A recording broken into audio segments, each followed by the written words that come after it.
where do we start So with much. this game? I mean, so much. We can't even have an intro for this. There's just so much stuff going on. Okay, so we all know what we're all thinking right now. The controversy at the end. Juventus won 2-1 with a penalty that set the world upside down. Everyone is upset. Everyone has different and very strong opinion on this. We will talk about the controversy. We're gonna say what both coaches had to say, what some players had to say about the penalty kick. But before we get into that, we don't want to be those guys, like the Italian media, who just completely focuses on that last controversy in the last minute. Let's talk about the game, specifically in the first half. I thought the Juventus were dominating this match. In the first half, it ended in 1-1 that first half, where Juventus were wasting chances. They gave Milan one opportunity to score, and Milan and Bacca took that brilliantly, I should say. I did not expect them to score. Bacca is very, very quiet most of the match. He puts the ball in with the one touch of the game. Yeah, that's pretty incredible. He did. It is incredible. Juve were pressing a lot, but you got to look at Milan's team. Their midfield, we talked about this numerous times. They're not very strong. They're very amateur. Especially the guys that they played tonight. Pasalic, Sosa, and Bertolacci. Kuchka came in afterwards. Extremely weak. I think that's where they were losing the game. Pasalic had a bad game. Just in general, there was like a big hole for Milan. I just felt like they were defending. And Juve, we got to talk about Donnarumma. He is an incredible not 18. player. He's not 18. If he wasn't in that, Juve could have won 4-5, 6-1. Incredible. If Abbiati or Storari or Dio Lopez or whoever the hell else they have, it would have been 4-0 in the first half. He's only 18 years old, guys. You have to respect how good he is. He is absolutely world class. There is no disputing that. They need to reach out with his contract, sort that stuff out really quick. In the first half, there was even controversy. Delafolo. I can never say his name. Delafo. He was caught for diving on one play. Yeah. It was called. It wasn't taken back. Dybala. Controversy, which should have been a penalty. He was tackled in the box by Zapata. Very hard to see actually on first 10, but with the replay, it was seen that it was a penalty. And we'll hear what Montella had to say later on in this one. And Bacca's goal, there's pictures saying that it was offsides, but it really is centimeters offsides. To me, it's offsides, but still, I would not complain about this because it's human error. No, the human eye can't catch that. I definitely agree with that. Technically, it is offside, but it was like his big toe that was offside, so you can't, and it was going in fast motion. You can't complain. My theory on this is if you don't want to have the technology that can make this kind of call, then you need to accept it. You need to accept that a man cannot look at both things at the same. They can't look at when the ball is exactly touched. Way too close. We can't even tell from some pictures and from videos. But we need to say that. We should say it. I think it's fair to say that not all the calls do go that way, and that technically it was offsides. But again, I don't think that's a big deal because it's hard to call, very hard to call. Yes. Anyway, in the second half, I think that we still saw that Milan with a lack of midfield.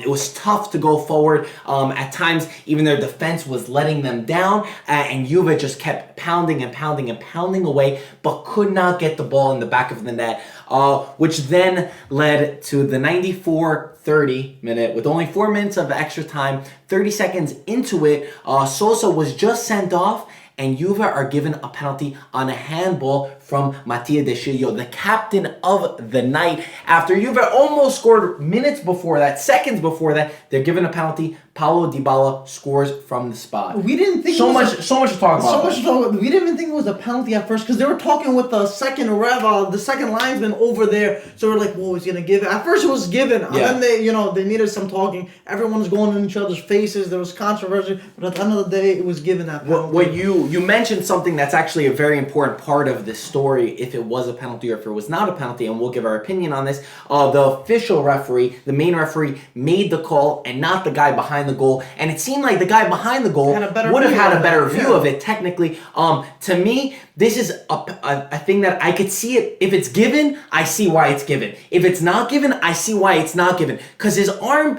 it's almost tucked, but it's still out, it stops the ball from going where it needs to go. Technically, it is still out. He tried to keep it tucked, but at the end of the day, it did hit his forearm.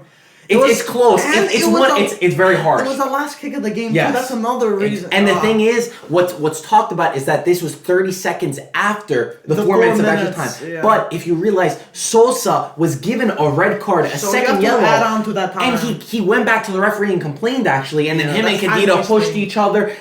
So I don't think that's controversial at all. I think giving that little extra time is actually needed. And to me, I see how this one is given. I could see why Milan fans are upset about this. But for me, Juventus deserved this win. They had a penalty in the first half, which was a penalty for me. This one could have been given. It was correctly given, in my opinion. And Juventus were the better team, and they won, and they got all 3 points. And I think they were still so much to say about Juventus, how poor they were, because they still can't capitalize on their chances. Milan Pjanic was absolute shit. Yeah, I am not making any, what do you call it, softening it up? So sugarcoating. I'm not sugarcoating anything. Milan Pjanic, he has been adding nothing. He lost so many freaking balls. Bonucci defending needed to be so much better. The players who need to step up are still not stepping up. This game should never have gone to that point. Juventus should have taken it out before, but there is some merit in this Milan side who, for me, barely did anything. They barely did anything, but they still had the mentality to stay in the match, and they have that hunger and that belief in the DNA of the club that is winning. And I'll say that as a Juventus fan because I felt fear in this match. I felt fear because at a point I thought Juventus are not going to get the 3 points. And at a point I said they might screw us over, get one more chance in the match, win 2-1. And that's something that in the last 5 or 6 years I haven't really felt. And I have to say, Milan this season, the 2 wins that they've gotten, and today they did scare me in that aspect. But I'm still sure that this is not a great Milan side, but I think that they do have more belief under Vincenzo Montella. I definitely agree with that. And you want to go on to the post-match comments with the coaches, because there's.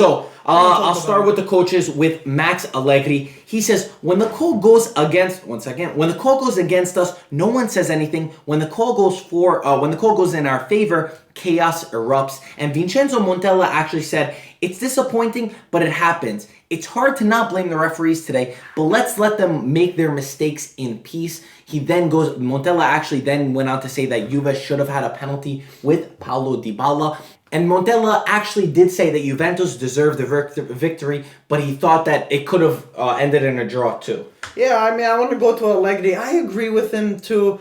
It's either way for them. I feel like when Juve do get the penalty or they don't, there's a lot of people always against them. And I want to clarify for Michael, he was completely supporting Milan today. He was thinking that Dybala was going to not miss. He wanted him to miss. He wanted Milan to win. I was completely going for Juventus. So just saying it as an unbiased side, because I feel the same exact way. I think that it's absolutely ridiculous and insane. And we talk every time there's something for Juventus, it's on the front page of the newspapers. Any other team that gets it against them, it goes unnoticed. It goes silent. And this is scandalous too. We keep talking about Juventus get favorites, but in the first half, there was 2 calls that went against us. Yes, the offsides, like we said, we would push that aside. But still, there was a penalty for Dybala. And I understand that referees make mistakes. I understand it. But when we understand it this way, you need to understand it the other way. It's ridiculous. I agree. It's ridiculous. It's injustice right there, what's going on. You can't be... that's very unbiased. Like, to me, I try to stay...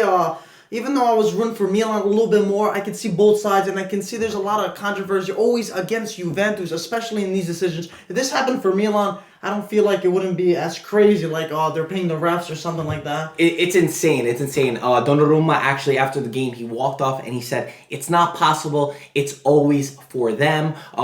Hints that they're always getting the calls. And Dybala, after the game, said, for 6 years, Milan complained against Juventus. I think they should try something else instead of always blaming the referee. Dybala was always getting hit. He fell, I think, 20 times. They kept fouling him. They kept hitting him, bringing him down. And I can see why he was annoyed, especially because of that penalty. They're all going crazy on that. I didn't comment on this before, but I just want to comment to Vincenzo Montella, who I think his comments are pure class, and he sees things extremely unbiased because it's true. It's true. When it He's the next He wants to be the no, Juve I don't coach. know if that's true, if that's why he's saying it. But I think this is something that we've said about Montella also on the show, how he's got that class and he never wants to blame the referees. There's been times where Milan have gotten calls against them and he does not want to blame them. And that is what you need to do. You can't keep blaming the referees because it goes both ways. Everyone wants to believe that it doesn't go both ways, but there are facts to prove. Inter, I remember they scored an offsides goal against Pescara. I think it was already 3-0, but that's still an offsides goal. That's true. Like that's still an offsides goal. And I'm not saying that Inter are favored by the referees.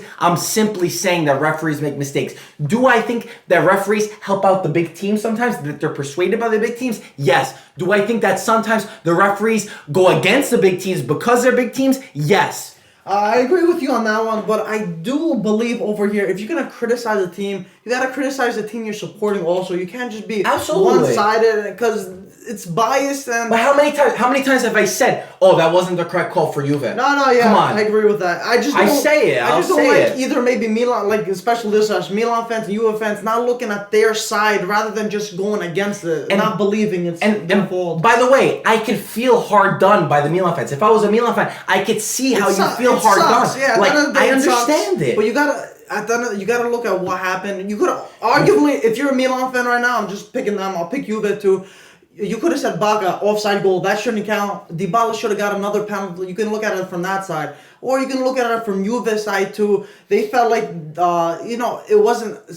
Everything was going against them. They couldn't get the penalty. There were some controversial calls. And if you look at the replay, technically it was a handball. Even though it was kind of tucked, he still had his arm out. It wasn't like it was attached to his body. So technically in the rule book, that is a penalty. Even though it is the last second of the game, you should call that. It shouldn't really matter. A penalty is a penalty, whether it's in the 10th minute or the 94th minute. I mean, and I think we already addressed the 30 seconds over. I mean, like I said, I could see it not going Juventus' way to that penalty call. And I think the one before Dybala was even more of a penalty than the one that they were given. I'm trying to see both sides of this, but I think it's absolutely ridiculous that no one has said anything the entire match when Dybala, besides Juve fans, general fans, they're not saying anything when Dybala is fouled inside the box or Baca scores an offside goal, but then Juventus get this call that's 50-50, and all of a sudden, Juventus stole the game. They're undermining the brilliance and the work that they put in. Juventus believe into the last second. That's what it was. And I'm not trying to discredit Milan at all. I think that there's a lot of merit in the way that they believe in their team and that they pushed Juve this season so much.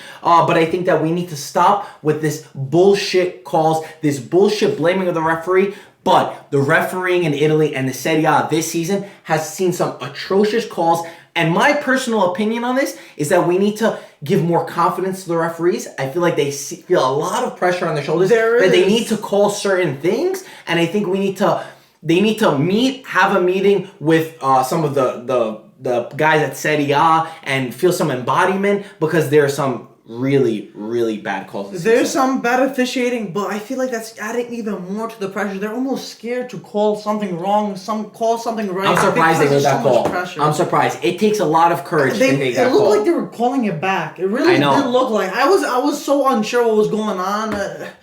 Juve, but at the end, Juve did get the win, and they played better. And Juve played better. It's the simple. Most person I feel bad for is Donnarumma, because he really saved, like, that guy for Milan. He gave his heart so much. He was mad. He covered his face. He couldn't believe it. And he said the quote too. He was mad at Juventus. Yes. I mean, I don't know if he's mad. Maybe he's mad that they always win. I don't know. If we're seeing that in a negative light. Pure emotion, I think it was. In and he did kiss the badge after the game too. That was pretty beautiful. Seems like he's going to stay at Milan. Anyway, guys, there's a lot of controversy. I'm sure you're cursing me out right now. I'm sure you're cursing Michael out at certain things. But put your thoughts in the comment section. Try to look at it. Over here, guys. We just say what we believe. If you don't agree with us, it's fine. There's things that we're never gonna always agree on, and that's part of it. And we're gonna talk about it and say our opinion. And we're just not that type to come on and say something that we don't believe. We're not the type to just say, oh, it could have went this way, it could have went that way, just to be in the middle and not really have a stance on things. When we feel something, maybe we're wrong, maybe we're right, but that's how we feel, and that's what we say. And yeah, put your thoughts. I'm really interested to hear what you had to say on everything that we said. As always, thank you so much for watching, and we'll talk to you soon. Ciao, ragazzi.